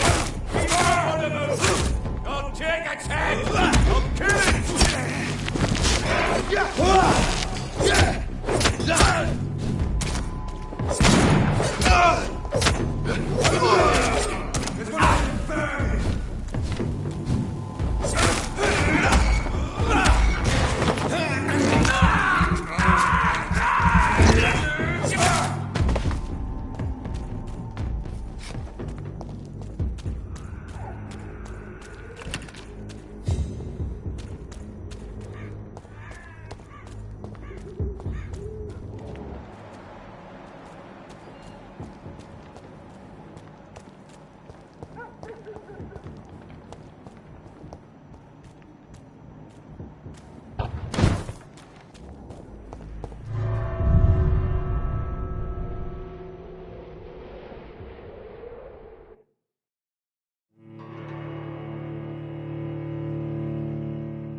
This is despicable.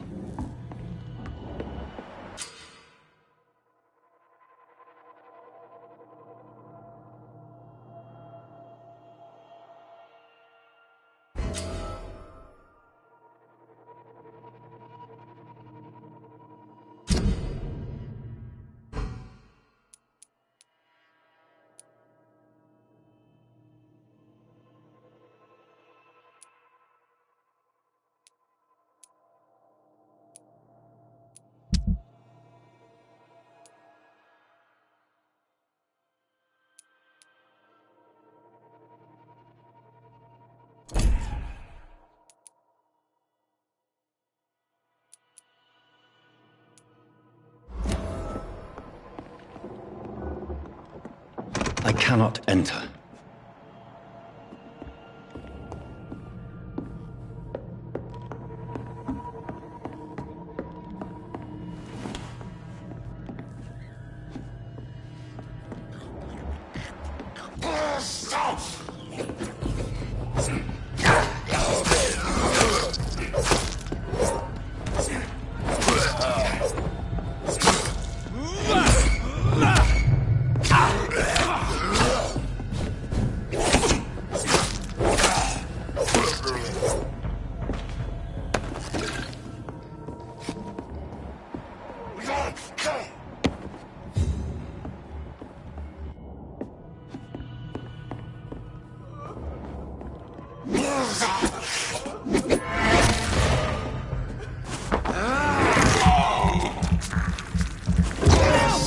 Damn strangers are attacking me!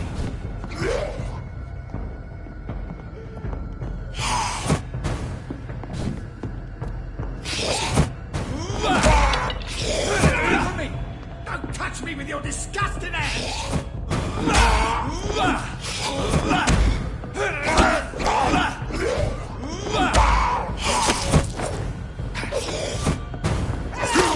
Damn strangers are attacking me!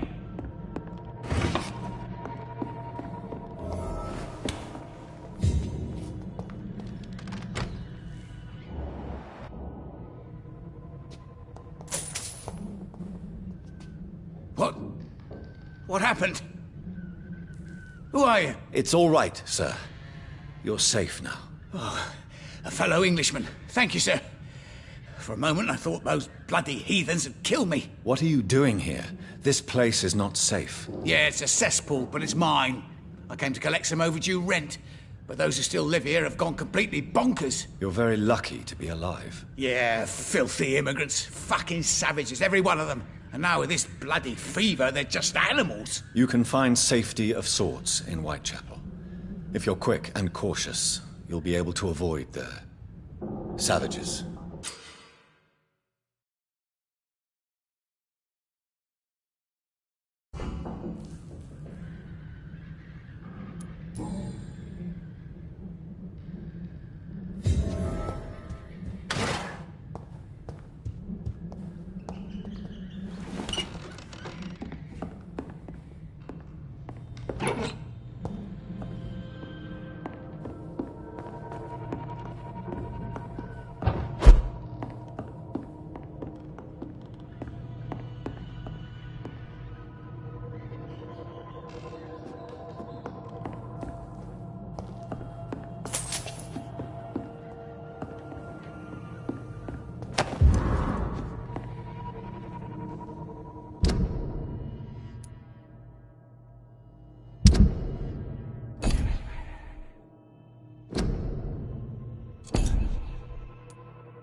It's locked.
Good evening, miss.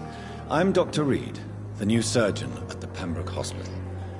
And who are you? Your name has no meaning to me, mortal. You're nothing but dust blown by the winds of eternity. I beg your pardon. What are you begging for, mortal? My clemency? Well, tonight maybe I'm inclined to mercy. You'll never forget the night you met Thelma Howcroft. You keep calling me mortal. Why is that? And if I'm mortal, what are you? Well, Dr. Reed, if you must know, I'm a vampire.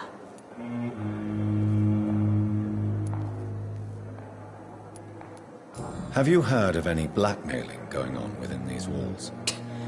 I have no time for mortal games. My secrets are beyond their comprehension, Dr. Reed.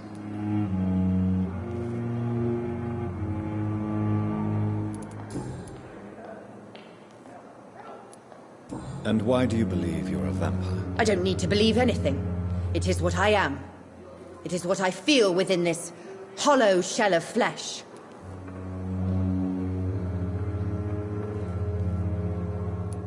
Please, describe to me how you feel. What is it like to be a vampire? I can hear my body crumble from the inside as my flesh cracks and fades. I sense the last pulse of postulant blood within my drying veins.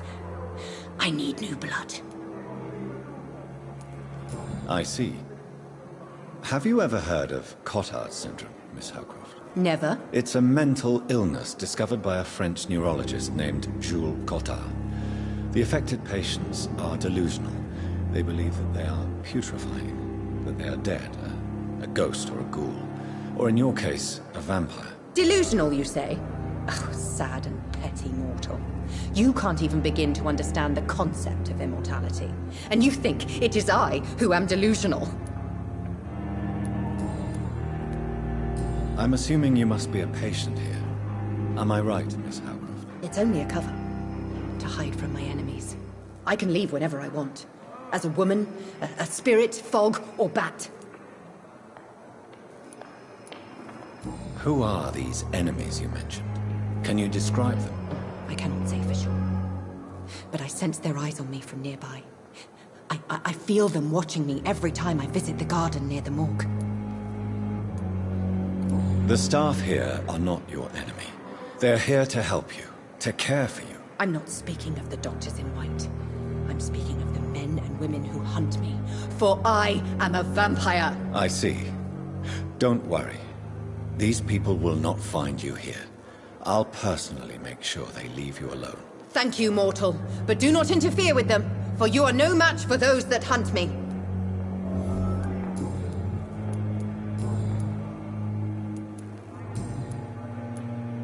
Who are you really, Miss Howcroft?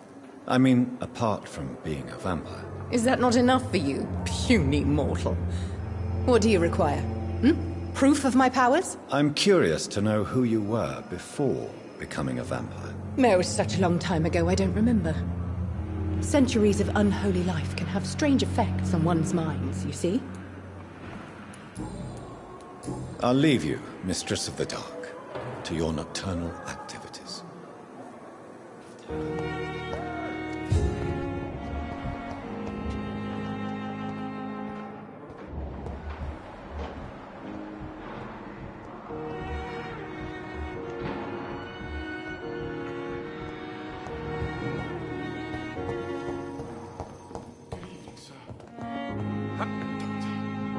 Good evening, Doctor.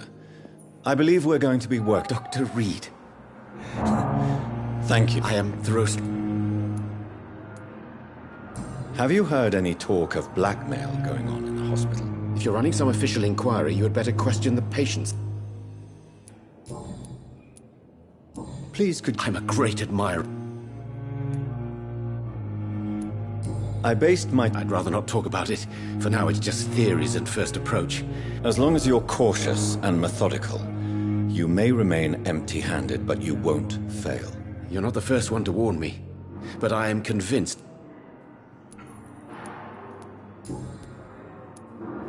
What can you tell me about the... Well, it has always been an honor to work with the... You seem quite optimistic. I'm convinced that this Questions remain about true. Do you need help with it? Well, yes, maybe. I'm waiting. Do you want me to play the errand boy for you? Oh, no, Dr. Reed. But if you went... I see. Well, give me...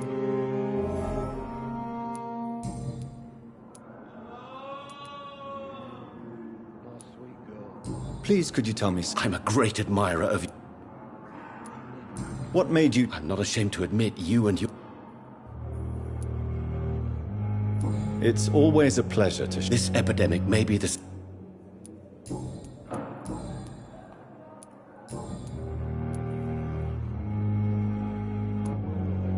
Tell me more about your willingness to experiment with new medical techniques. Harvey Fiddick is a patient suffering from a severe injury that could cripple him if not treated correctly. I'm convinced your blood transfusion technique could help him. What is it you really want? To save him? Or to prove your point? Fair question. I want nothing but to save my patient, Dr. Reed. Especially since I know Mr. Fiddick's story. Tell me Mr. Fiddick's story. Our first diagnosis was compromised because Mr. Fiddick lied to us about the real origin of his injury. He first claimed it was an accident. But why would he hide such crucial information from us? Because he is a proud father, ashamed of putting his children at risk because of his own negligence. This personal involvement could also appear to be a lack of impartiality. You must know that a good surgeon must remain neutral. I agree. But that does not excuse Dr. Ackroyd's behavior, a man who did not even take time to converse with his patient. Do you think keeping his distance was a mistake? All I know is that I'm taking care of human beings with desires, hopes, and fears. Not some biological machine comprised of blood, bones, and flesh.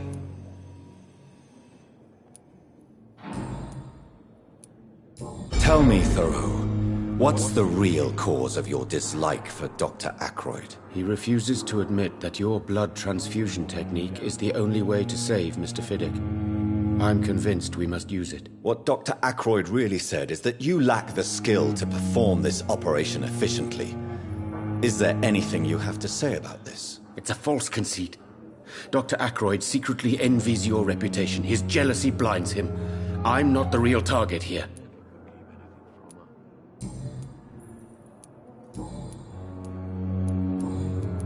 Goodbye, Dr. Strickland.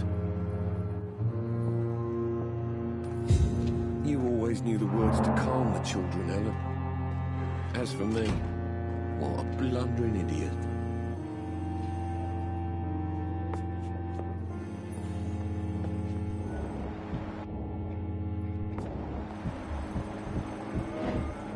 I will not let you down, my boy.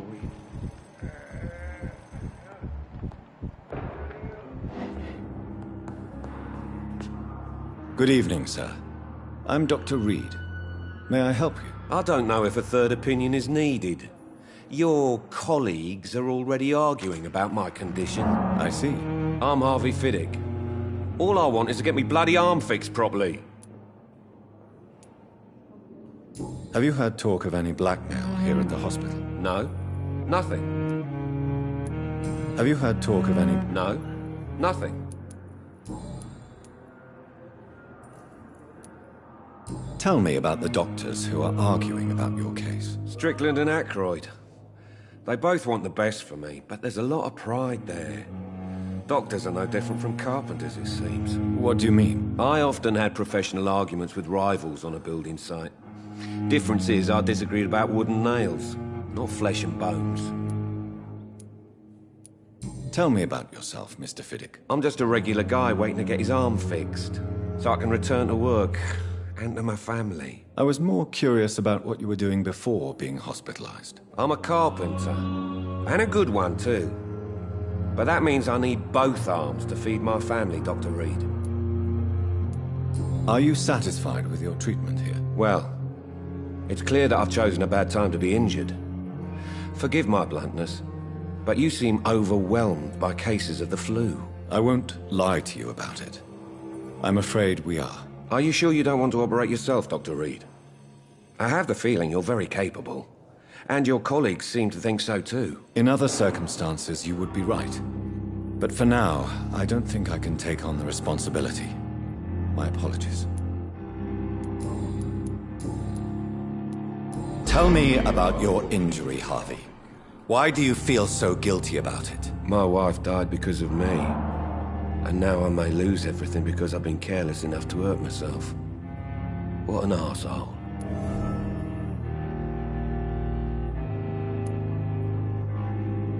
How could your job be responsible for your wife's death? I was working a double. She went out to bring me a hot meal and got caught in a German bomb raid. You can't hold yourself responsible for your injury, Mr. Fiddick. Unless you tried to hurt yourself. Of course I didn't hurt myself. But I can't work until my arm is fixed. My children need to eat, Doctor.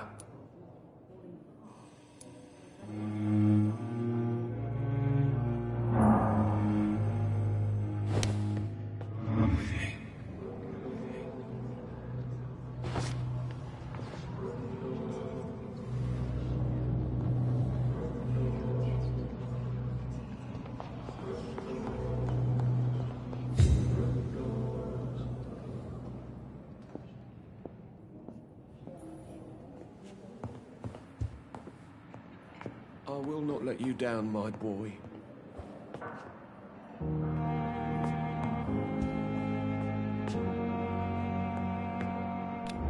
This hospital seems to be falling apart. But in the circumstances, I'm willing to give you the benefit of the doubt.